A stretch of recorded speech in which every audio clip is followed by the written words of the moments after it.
سلام، من آرسام پیکسل کرافت هستم و اومدم اسکین جدید خودم بهتون نشون بدم. خیلی خوشگله و خیلیاتون سوال میپرسین که چجوری اسکین ها رو دانلود میکنم. بچه ما امروز اومدیم که بهتون نشون بدیم چجوری اسکین ها رو دانلود بکنیم. اول اسکین خودم بهتون نشون بدم. این جلوشه و اینم پشتشه.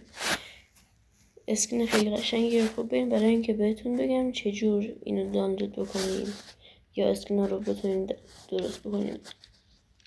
اول از همه ماینکرافتمون رو سیو میکنیم.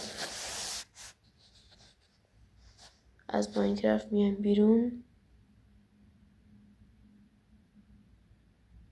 خب وقتی که از ماینکرافت میایم بیرون میریم توی برنامه مثل ماینکرافت.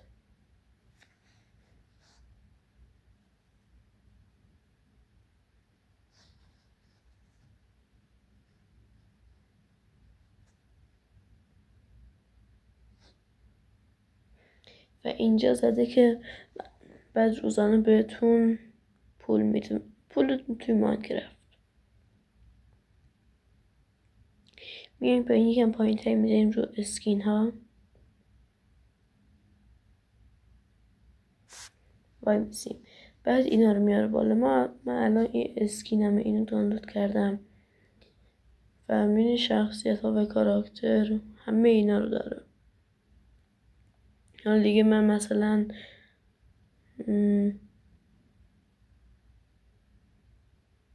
از مثلا این خوشم میاد میزنیم روی این. اینجا هر دعوت 200,000 تومان هدیه داره. با یه جشنواره سود موفره میتونی با دعوت هر دوست به صرافی تبدیل 200,000 تومان دریافت کنی. محدودیتی هم توی تعداد دعوت وجود نداره. میتونی هر چند نفری بخواستی رو به تبدیل بیاری و بی نهایت هدیه بگیری.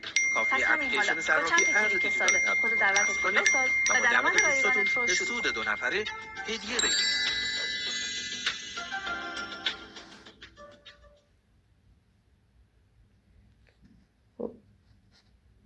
اینجا هر دعوت 200,000 تومان هدیه داره.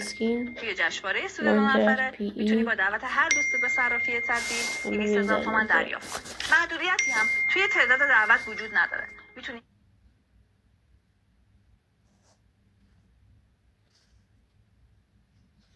خب حالا میسیم تا ماینکرافت میگه.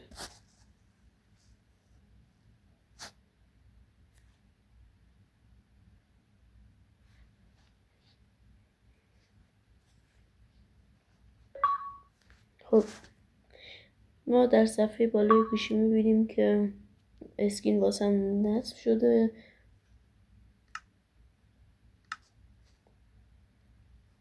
بعد در وقتی که بخوایم اسکین رو بیاریم باید اینترنتمون روشن باشه. ما میایم رو به پایین.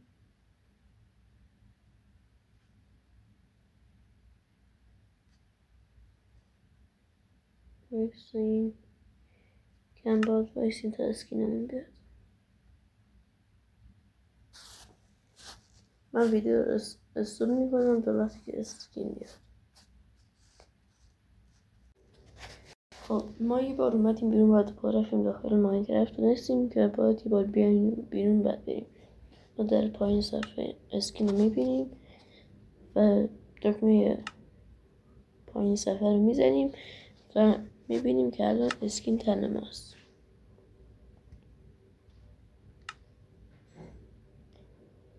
و همین سادگی میشه اسکین دانلود کرد. خداحافظ تا کلیپ های بعد.